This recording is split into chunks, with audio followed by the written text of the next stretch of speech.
Sot ka qenë ditë pakosh, më mori posta edhe më solli këtë porosinë.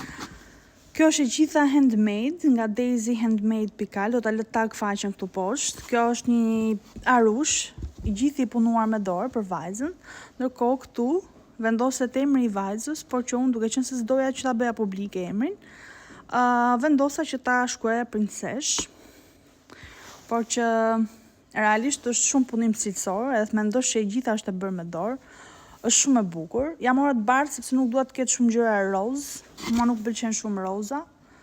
Nuk e di nëse bëj gabim apo jo që i marr ngjyrë nude, ngjyrë toke, ngjyrë kafe, ngjyrë bezh, gjërat dhe jo roz, por që kam edhe gjëra roz, por që nuk dua të ketë të gjitha roz. Edhe vendose që ta bëjmë fustan të bardh, si u duket. Unë faqen do ta lë tag, Daisy Handmade Pikal në Instagram. Mund ta kontaktoni vajzën sepse bën realisht mrekullira.